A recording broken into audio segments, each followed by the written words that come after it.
Today I'm going to be reviewing this Licorne mini electric chainsaw. They spelled chain wrong on the case here, but I recently grabbed this off of Amazon. So I just want to show you exactly what you're going to get inside, and then I also did want to test it out as well. So it is nice that it's going to come with this hard case, so you can use to kind of haul it around if you need to. Comes with the instructions, comes with the chainsaw and everything as well. Pair of gloves, pair of glasses, and then 2 batteries. So this is going to be a battery powered chainsaw. I'm taking this off if you're willing to be careful with that. It is cool that it's going to come with, looks like, the power here on top, so that's nice. It'll let you know that as it's going down, that sort of thing. I'm not seeing a spot for the oil, which is kind of concerning to me. Obviously, you have a traditional chainsaw, you're going to need bar and chain oil on here, and so the fact that it's got this little oil bottle and doesn't have a spot for it, to me means you're probably going to have to manually oil it. Let me go ahead and read through the instructions here real fast. And yes, so you are going to have to manually please use an oil bottle to fill the small holes on the front and back of the guide plate, so that you have to manually lubricate the chain onto here every single time when you're going to be using it. That's a massive downside to this, that it doesn't just have a spot and then automatically come out like a regular chainsaw. So that's going to be a really big downside to this mini electric chainsaw by Licorne.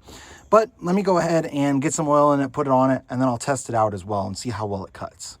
So the battery just clips right on, but just kind of slides right here onto the bottom.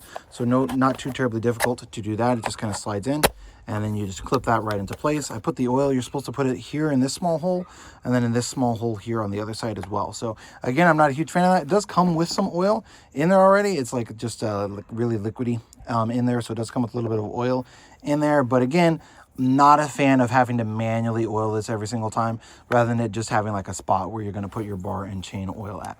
Let me go ahead and test this out here, see if the battery shows.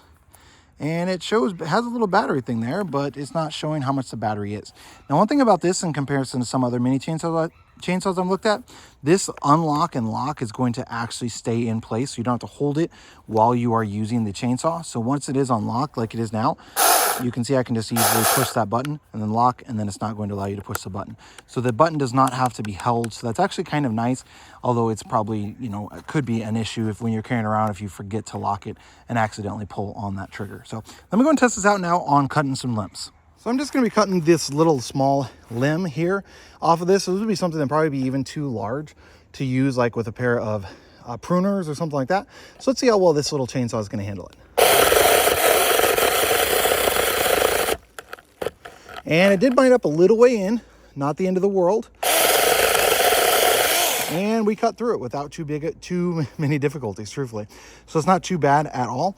The power light actually lit up while it was in use. And you can see there how much battery it has. Just by holding it down, you can see I'm at 3 bars right onto there. Let me try and cut this other one over here. Again, I'm just gonna go right here. It does have a lot of jerkiness to it, and again, it's kind of binding up a little bit. These chains are going to be pretty small, but I was able to cut through it. I probably wouldn't recommend using a small chainsaw like this for anything larger than a limb that size. Anything larger than that, you're going to want to pull out your gas-powered chainsaw and use it like that. But this will work great for like pruning up little trees, something along those lines. When you don't want to have to use a pair of loppers or regular pruners, something like this would work really, really nicely for that. And you can cut off decent sized ones without having, use those loppers or pruners to get those out and have to manually cut it. So this is going to be a little bit easier. These are going to be relatively small parts here on the chain that are going to cut through it, so they're not going to handle very, very large ones, and they're also going to have issues with binding. And again, you can just kind of pull it out, move it to the side, move it a little bit back and forth, that sort of deal, to be able to cut through it. So would be great for trimming, not really great for cutting down large trees or anything like that.